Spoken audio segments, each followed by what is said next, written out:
देखो भाई, पहले 6 चैप्टर रिवाइज कराने हैं, धीरे धीरे करके सारा रिवाइज हो जाएगा, ध्यान से देखना। पहले मैं करा रहा हूँ चैप्टर नंबर 6। चैप्टर नंबर 6 है लाइन्स एंड एंगल्स।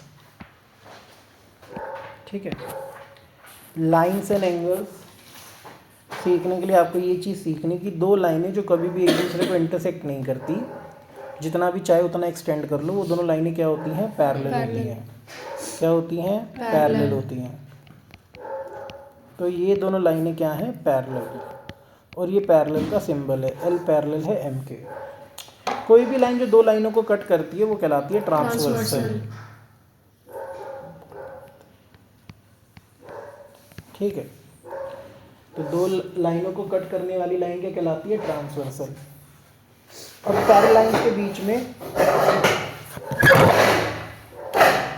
के बीच में बहुत सारे एंगल बनते हैं, एक एक करके डिस्कस करते हैं। सबसे पहले तुम्हें दो स्ट्रेट लाइन के बीच का एंगल बताता हूँ।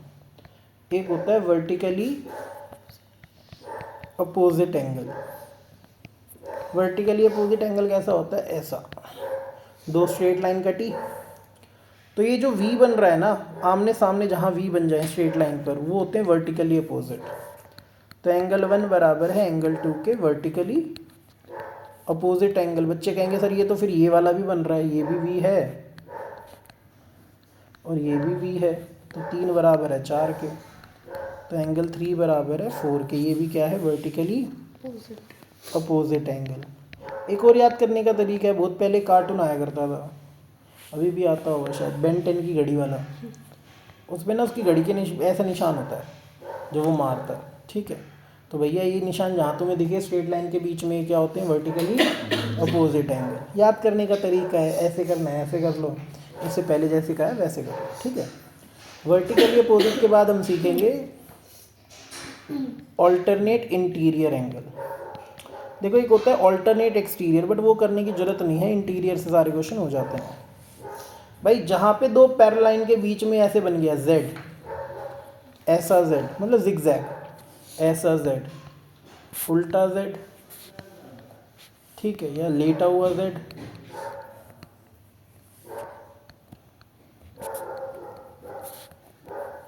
तो इसमें जो अंदर वाले एंगल है ना बेटा, ये इक्वल होते हैं। पैरेलल लाइंस के बीच में बनना चाहिए ये दोनों एंगल इक्वल होते हैं, इनको बोलते हैं ऑल्टरनेट इंटीरियर एंगल। ये जो Z बनवाए हैं ये सिर्फ याद कराने के लिए है कि भैया पैरेलल के बीच में जब ऐसी सी शेप बन रही हो तो उसमें अंदर वाले एंगल इक्वल होते हैं, इनको बोलते हैं ऑल्टरनेट इंटीरियर एंगल। जैसे देखो ये दो पैरेलल लाइन है और ये ट्रांसवर्सल है, तो देखो Z ढूंढना पड़ेगा। ये Z है ना, तो इसमें ये एंगल किसके बराबर है? इसके, ऑल्टरनेट इंटीरियर एंगल। कोई और बच्चा इंटेलिजेंट होगा वो कहेगा सर देखो एक Z ये रहा और एक ये रहा, ये भी तो Z ही है सर। तो मैंने कहा 3 भी बराबर है 4 के। इसका भी क्या रीज़न है? Alternate interior angle. ये बात समझ आई? ऑल्टरनेट इंटीरियर के बाद हम सीखेंगे कॉरस्पॉन्डिंग एंगल, कि कॉरस्पॉन्डिंग एंगल क्या होते हैं। ध्यान से देखना बेटा, दो पैरेलल लाइंस के बीच में जो ट्रांसवर्सल है ना, इसकी सिर्फ राइट साइड पे फोकस करो, इस वाली साइड पे, तो तुम्हें कितने एंगल नज़र आ रहे हैं? 1 2 3 4। ट्रांसवर्सल पैरेलल लाइंस के बीच में यही 4 एंगल है राइट साइड में, 1 2 3 4। तो ट्रांसवर्सल की किसी पर्टिकुलर साइड पर ऑल्टरनेट मतलब एक एंगल छोड़ के जो एंगल होते हैं, जैसे मैंने एंगल 1 को पिक किया, 2 को छोड़ा, 3 को पिक किया, तो 1 किसके बराबर होगा? 3 के। ये क्या है? Corresponding angle. क्या है? Corresponding angle. ऐसे अगर मैं 2 को पिक करता, 3 को मिस करता, 4 के बराबर होता है ये, तो 2 बराबर है 4 के। इसका भी क्या रीज़न है? Corresponding angle. अब बच्चे कहेंगे सर राइट साइड पे तो आपने बता दिया, लेफ़्ट साइड का भी बता दो। भैया लेफ़्ट साइड में भी कितने एंगल हैं? 1 2 3 4, मतलब इसको हम नाम देते हैं 5 6 7 8। तो अगर मैंने 5 को पिक किया तो 6 को छोड़ा होगा, तो एंगल 5 बराबर है 7 के और 6 बराबर है 8 के। दोनों का क्या रीज़न है? Corresponding angle. क्या रीज़न है बेटा? Corresponding angle. ठीक है जी, ध्यान से देखो बेटा ज़रा इधर, एक मिनट बच्चे, एक मिनट।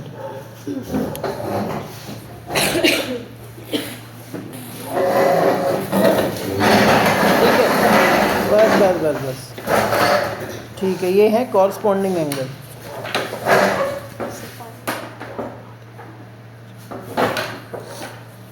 अच्छा जी, कॉरस्पॉन्डिंग एंगल हो गया, ऑल्टरनेट इंटीरियर हो गया और वर्टिकली अपोजिट हो गया। इसके बाद बेटा एक और चीज़ सीखते हैं। देखो इक्वालिटी वाले एंगल जितने दिनों में मैंने बता दिए कि कौन कौन से इक्वल होते हैं। अब कुछ एंगल को प्लस करके 180 आता है, ठीक है, जो कि क्या होते हैं? सप्लीमेंट्री होते हैं। ठीक है, याद रखना, आगे आ जाए। सप्लीमेंट्री और कॉम्प्लीमेंट्री कई बार आएगा क्वेश्चन, इसमें भी रिपीट होगा। ठीक है, फिर तुम करोगे नहीं तो दिक्कत होगी।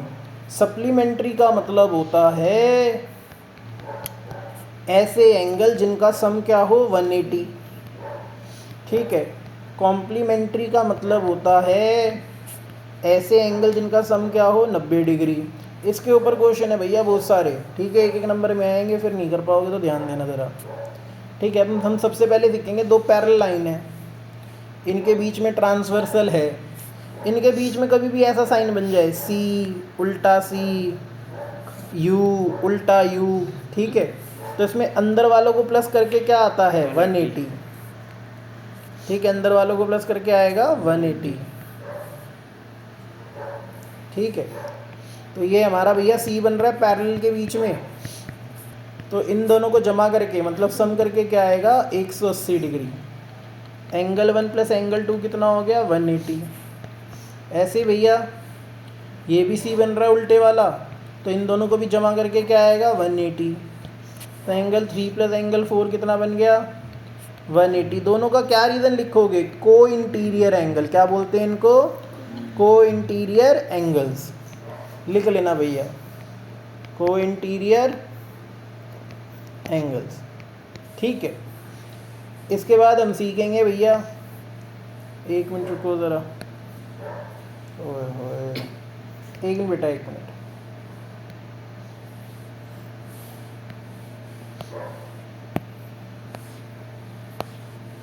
ठीक है, देखो ज़रा, अब हम सीखेंगे लीनियर पेयर। भैया लीनियर पेयर का क्या मतलब है? स्ट्रेट लाइन के अंदर मान लो इसको कोई लाइन कट करती है, तो एडजेसेंट एंगल्स को, साथ साथ वाले एंगल्स को अगर मिला के डी बन रहा है, डी बन रहा है ना ये, तो 1 + 2 कितना होगा? 180। कितना होगा? 180। रीज़न क्या होगा? Linear pair. क्या होगा भैया? Linear pair. ठीक है, अब बच्चे कहेंगे सर ये भी तो डी बन रहा है ऐसे करके, तो 1 और 3 को जमा करके भी क्या आना चाहिए? 180। रीज़न क्या है? Linear pair. बच्चे कहेंगे सर ये नीचे भी तो डी बन रहा है स्ट्रेट लाइन पर, तो 3 + 4 भी क्या होगा? 180। और ऐसे ही 2 + 4 भी क्या होगा? 180। तो भैया दो एंगल जिनको मिला के डी सा बन जाए, ठीक है, उनको प्लस करके क्या आता है? 180। ये याद रखना, ये होता है लीनियर पेयर। डी कभी भी बने प्लस करके 180 आता है। अब दो एंगल हैं तो लीनियर पेयर, 3 होते या 4 होते तो क्या बोलते हैं? Angle on the straight line. जैसे ये देखो, एक एंगल, 2 एंगल, 3 एंगल, भाई तीनों को जमा करके बन तो डी ही रहा है, तो एंगल 1 + एंगल 2 + एंगल 3 कितना आएगा? 180। इसे क्या बोलेंगे? Angle on straight line. क्योंकि देखो लीनियर पेयर का मतलब है दो एंगल, ये 2 से ज़्यादा है तो इसलिए क्या बोलेंगे? Angle on straight line. ठीक है, ये बात समझ आइए भैया, हाँ या ना? ये चीज़ नहीं समझ आएगी तो काम नहीं बनेगा। ठीक है, कोई बुक लाया तो भैया दिखाओ ज़रा। ठीक है, कुछ पहले NCERT के क्वेश्चन करा देता हूँ, फिर थोड़े से अलग करा देंगे। ठीक है, और जो बच्चे क्लास में नहीं हैं, जो छुट्टी नहीं कर पाए, वो रिकॉर्डिंग देख लेंगे। देखो भैया ज़रा ध्यान से देखना, दोबारा नहीं कराएंगे। ठीक है, और जितना करा रहा हूँ वो तो आना चाहिए। और जैसे क्वेश्चन है एग्जाम्पल 1, यहाँ पे तुम्हें कुछ सीखने को मिलेगा, सीखना चाहोगे तो। ठीक है, पढ़ के आया करो, कॉपी में उतार के जाया करो। ठीक है, ये है भैया POQ, POQ। ठीक है, ये क्या है? ROS। ठीक है, वो कहता है कि पी ओ आर पढ़ना आता है ना, पी ओ आर, ये वाला angle, ratio R O Q, ये वाला एंगल, इन दोनों की रेशो दे रखी है। Angle P O R by R O Q आपको दे रखा है 5:7। ठीक है, वो कहते हैं सारे एंगल निकालो। बेटा जब भी आपको रेशो दे रखी हो ना, तो पी ओ आर के सामने क्या है, 5, तो पी ओ आर क्या होगा, 5 का मल्टीपल होगा, तो हम उसे 5x मान लेते हैं। Let angle P O R is 5x, और आर ओ क्यू के सामने क्या है बेटा, 7, तो क्या हो गया 7x। मेरी बात बड़े ध्यान से सुनना, अभी अभी तुम्हें सिखाया था, अगर स्ट्रेट लाइन में दोनों एंगल को मिला के डी बन जाए तो दोनों को प्लस करके क्या आता है 180। तो angle P O R plus angle R O Q कितना आना चाहिए 180, क्योंकि ये दो एंगल है तो क्या कहलाएगा, लीनियर पेयर।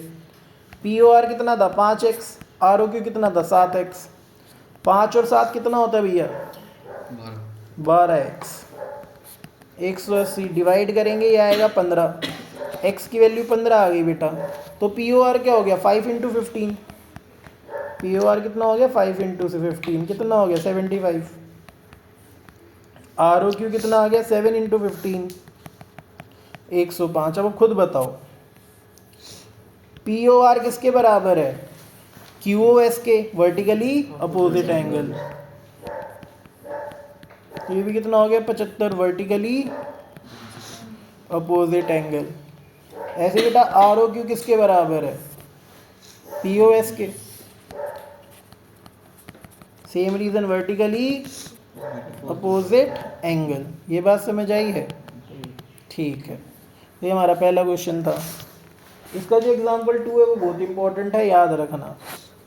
ठीक है, एग्जाम्पल 2 है इस प्रकार से, कहता है एक स्ट्रेट लाइन है जो कि है पी ओ क्यू, इसको ठीक कर लो, ये ओ है,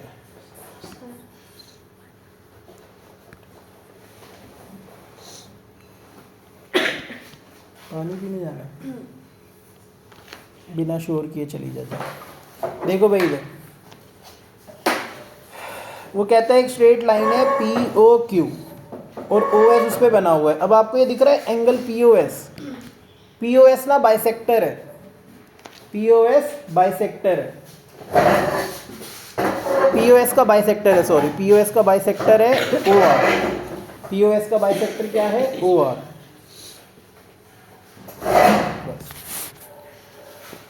तो पी ओ एस का बाइसेक्टर है ओ आर, मतलब ये वाला एंगल किसके बराबर है, इस वाले एंगल के। ऐसे ही एस ओ क्यू का बाइसेक्टर है ओ टी, तो मतलब ये वाला एंगल बराबर है इस वाले एंगल के। वो कहता है फाइंड करो एंगल आर ओ टी क्या आएगा। ध्यान से देखना, मैं बताता हूँ। आपको एक चीज़ दे रखी है, पी ओ एस कितना है एक्स। अच्छा पहले मैं तुम्हारे लिए एक फिगर, सिर्फ आधी अधूरी फिगर बना रहा हूँ, पी ओ एस और क्यू, ये तुम्हें एक्स दे रखा है। अच्छा एक बात बताओ, angle P O S plus angle S O Q कितना होगा 180, डी बन रहा है। तो angle P O S plus angle S O Q कितना है 180, reason linear pair. P O S है एक्स, एस ओ क्यू नहीं पता, एक्स उधर जाके माइनस, तो एंगल एस ओ क्यू आ गया 180 माइनस एक्स। ये बात समझ आई, हाँ या ना। अब एक बात बताओ, ये जो पी ओ आर है और आर ओ एस है ये बराबर है, पी ओ आर और आर ओ एस बराबर है, और किसका आधा है पी ओ एस का। हमें पता है एंगल पी ओ आर बराबर है एंगल आर ओ एस के, और किसका आधा है एंगल पी ओ एस का। पी ओ एस था क्या एक्स, तो इन दोनों एंगल की वैल्यू क्या आ गई x/2 और x/2। ये बात समझ आई। ऐसे ही देखो एस ओ टी ये वाला एंगल और टी ओ क्यू ये वाला एंगल दोनों बराबर है, और दोनों किसका आधा है एस ओ क्यू का। एंगल एस ओ टी बराबर है एंगल टी ओ क्यू के, और किसका आधा है एंगल एस ओ क्यू का। मैंने तुम्हें angle S O Q already निकाल के दे रखा है 180 माइनस एक्स, तो 180 माइनस x/2, तो एंगल टी ओ क्यू और एंगल एस ओ टी की वैल्यू आ गई। अब मुझे निकालना क्या था, ध्यान से देखो, आर ओ टी कैसे निकलेगा R O S plus S O T. ध्यान से देख पाओगे तो हमें निकालना था आर ओ टी, जो किसके बराबर है, R O S plus S O T. तो अगर मुझे आर ओ टी निकालना है तो वो निकलेगा R O S plus S O T. R O S है कितना, आर ओ एस है X by two, S O T कितना है 180 माइनस एक्स बाई टू। दो एलसीएम लिया, x जमा 180 minus X, X X cut गया, 180 बाई टू कितना हो गया 90। तो हमारा आर ओ टी कितना आ गया 90, और यही हमें निकालना था। ठीक है, ये बहुत इंपॉर्टेंट क्वेश्चन था जी। एक क्वेश्चन ना और भी बहुत इंपॉर्टेंट है, एग्जाम्पल 5। पहले मैं एग्जाम्पल 5 करा रहा हूँ, ध्यान से देखना। वो कहता है इफ अ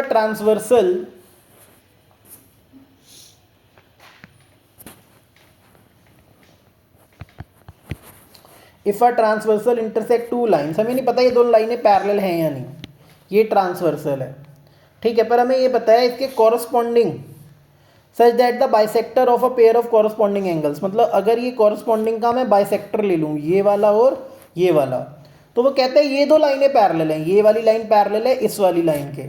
तो हम अपनी तरफ से नाम दे देते हैं। मान लो पहले लाइन थी ये पी क्यू, ये थी आर एस, ये पॉइंट है बी, ये पॉइंट है सी, ये पॉइंट है ए, ये है डी। इसका बाइसेक्टर है ई बी, इसका बाइसेक्टर है जी सी। तो हमें पता है एक बराबर है दो के, तीन बराबर है चार के, ये हमें पता है। हमें गिवन है एंगल एक बराबर है दो के, तीन बराबर है चार के। एक और चीज़ गिवन है, बी ई पैरेलल है सी जी के। अगर मैं इस लाइन को थोड़ा लंबा करूं, ये बी ई है, ये सी जी है, तो बेटा एंगल एक किसके बराबर होगा, तीन के, कॉरस्पॉन्डिंग एंगल। हमें पता है एंगल एक बराबर है एंगल तीन के, कॉरस्पॉन्डिंग एंगल। ठीक है, लिख लेना। तो अगर एंगल एक एंगल तीन के बराबर है तो two times of angle one किसके बराबर है, two times of angle three. क्या मैं two times of angle one को लिख सकता हूँ angle one plus angle one? क्या two times of angle three को लिख सकता हूँ angle three plus angle three? हमें पता है एंगल वन किसके बराबर है, टू के। तो एंगल वन की जगह मैंने एक बार क्या लिख लिया, टू। थ्री किसके बराबर है, फोर के। तो तीन की जगह क्या लिख दिया, चार। तो बताओ एक जमा दो कितना है, एंगल ए बी क्यू। तो ये बन गया एंगल ए बी क्यू। तीन जमा चार किसके बराबर है, three plus four is B C S. तो एंगल बी सी एस। अब आप बेटा क्लियरली देख पा रहे हो कि हमारा ये वाला एंगल इसके इक्वल आ गया। ये तो तभी आ सकता है जब ये दोनों लाइनें क्या हों, पैरेलल। तो आप लिखना they form corresponding angles implies P Q parallel है आर एस के। यही प्रूव करना था। ये बात समझ आई है, हाँ या ना? और ये मैंने टेस्ट में भी दिया था अभी पीछे। ठीक है, ये बात क्लियर है। आगे चलते हैं, देखो ज़रा। अब देखो इस चैप्टर में दो ही एक्सरसाइजेज हैं, दो से ज़्यादा एक्सरसाइजेज नहीं हैं। तो ध्यान से देखना, उसके कुछ क्वेश्चन है मैं करा देता हूँ, बाकी आप लोग एक बार ट्राई करना, नहीं होंगे तो मैं कराऊँगा। ठीक है, जैसे एक है क्वेश्चन नंबर 5 6.1 का, 6.1 का फिगर आपको दे रखी है ये रही। कहता है आर ओ परपेंडिकुलर है पी क्यू पे और ये बीच में है ओ एस, ये 90 है। तो कहता है प्रूव करके बताओ to show angle R O S बराबर है half of angle Q O S minus angle P O S. अच्छा ध्यान से देखो, मुझे पता है आर ओ क्यू कितना है, 90 डिग्री। कितना है, 90 डिग्री। अच्छा ये बात बताओ, क्या तुम्हें ये नज़र आ रहा है एस ओ क्यू? नज़र आ रहा है ना? सोल्यूशन देखना बहुत ध्यान से। एस ओ क्यू बोल लो या क्यू एस बोल लो, मर्जी है तुम्हारी। एंगल क्यू एस नज़र आ रहा है। अच्छा एक बात बताओ, इस पूरे एंगल में से अगर मैं आर ओ एस माइनस कर दूँ तो किसके बराबर आएगा, आर ओ क्यू के। पूरे में से ये गया तो ये आर ओ क्यू बचा। आर ओ क्यू था कितना, 90 डिग्री। तो हमें पता चल गया Q O S minus R O S कितना है, 90 डिग्री। ये इक्वेशन 1 आ गई। अच्छा एक बात बताओ, अगर आर ओ क्यू 90 है तो ये बचा हुआ पार्ट स्ट्रेट लाइन पे क्या होगा, 90। तो हमें पता है angle R O S plus angle P O S भी कितना है, 90 डिग्री, मतलब 90 डिग्री। अब खुद देखो, ये भी 90 के बराबर है, ये भी 90 के बराबर है, तो दोनों आपस में क्या होंगे, इक्वल। तो from 1 and 2 angle Q O S minus R O S बराबर है angle R O S plus angle P O S. Plus का एंगल पी ओ एस इधर आके माइनस हो जाएगा, Q O S minus P O S. ये minus का R O S उधर जाके प्लस हो जाएगा, R O S plus R O S. R O S plus R O S क्या हो गया, 2 times of R O S. ठीक है, तो यहाँ पे लिख दो 2 times of R O S. और ये क्या है, Q O S minus P O S. अब कुछ नहीं करना बेटा, ये 2 इधर आके डिवाइड हो जाएगा, तो ये हो गया 1/2 angle Q O S minus P O S is equal to R O S. और यही प्रूव करना था। ठीक है जी, यही हमको प्रूव करना था। आगे चलते हैं। देखो मैं सारे क्वेश्चन नहीं करा रहा, मैं तो रिवाइज करा रहा हूँ। जो ना है मेरे से इनबॉक्स में पूछ लेना भैया। ठीक है, एक क्वेश्चन और है एग्जाम्पल 4, वो भी ठीक बढ़िया सही क्वेश्चन है। ऐसे है भैया, पी क्यू पैरेलल है आर एस के। ये है एक्स, ये है एम, ये है वाई। ये दे रखा है 40 डिग्री, ये दे रखा है 135 मतलब 135 डिग्री। वो कहता है निकालो एंगल एक्स एम वाई, ये वाला एंगल निकालना है। इसमें कंस्ट्रक्शन होगी, draw A B parallel to P Q passing through M, passing through M. ठीक है, मैंने बना ली ये लाइन। वैसे डॉटेड बनाते जब कंस्ट्रक्शन होती, पर छोड़ो कुछ नहीं।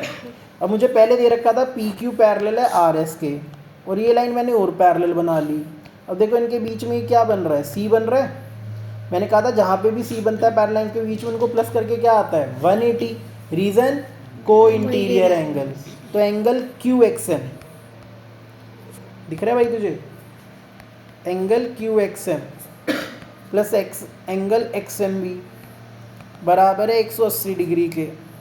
इसका रीज़न है को इंटीरियर एंगल। क्या रीज़न है, को इंटीरियर एंगल। हमें पता है क्यू एक्स एम कितना है 135, एक्स एम भी हमें निकालना है। और खुद देखो 135 इधर आके क्या हो जाएगा माइनस, 180 में से 135 गए, कितना आएगा बोल भैया, 45 डिग्री। बोलते ही नहीं हो तुम। चलो कोई नहीं, ये आ गया 45। अब एक बात, तो ये z बन रहा है, z में दोनों एंगल क्या होते हैं इक्वल। रीज़न क्या होता है, ऑल्टरनेट इंटीरियर एंगल। तो एंगल बी एम वाई बराबर है एंगल एम वाई आर के, जो कि कितना है 40 डिग्री। ए आई ए ऑल्टरनेट इंटीरियर एंगल, तो ये 40 हो गया। तो ये टोटल एंगल कितना बन गया 40 प्लस 45 85। तो एंगल क्यू एम वाई हो गया, सॉरी एक्स एम वाई हो गया 40 प्लस 45 दैट इज़ 85। ठीक है, ये भी बहुत पूछा जाता है पेपर में। और भी इक्के दुक्के से क्वेश्चन है, एक क्वेश्चन और करा रहा हूँ, बाकी तुम ट्राई कर लेना, हो जाएगा। कोई दिक्कत हो भैया पूछ लेना फिर। ये है P, ये है Q, ये है R, ये है S और ये है T। ये है 130, ये है 110। वो कहता है ये वाला एंगल निकालो, आपको गिवन है पी क्यू पैरेलल है एस टी के। अब एक और चीज़ फिर से कंस्ट्रक्शन करनी पड़ेगी, draw X Y parallel to P Q passing through R, passing through R. ठीक है, तो बना ली मैंने।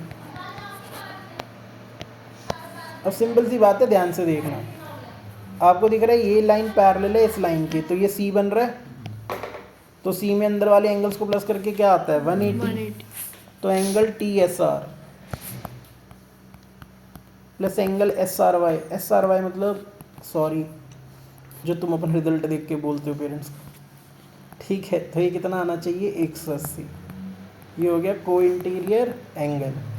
ठीक है, टी एस आर है 130, एस आर वाई हमें नहीं पता, तो एस आर वाई कितना आ जाएगा 180 माइनस 130 50 डिग्री। तो ये मुझे पता चल गया 50 है। अच्छा एक बात बताओ, ये z बन रहा है। अगर मैं इसको x मान लूँ जो मुझे निकालना है, तो 110 किसके बराबर होना चाहिए x प्लस 50 के, हाँ या ना। तो एंगल पी क्यू आर बराबर होना चाहिए x प्लस 50 के। Reason alternate interior angle P Q R है कितना 110, तो 50 इधर आके माइनस हो जाएगा, तो x की वैल्यू क्या आ जाएगी 110 में से 50 गए 60 डिग्री। यही निकालना था। ठीक है जी, इतनी बात समझ आई है। ये था तुम्हारा लाइन्स एंड एंगल्स। ठीक है, ये मैंने करा दिया है रिवाइज।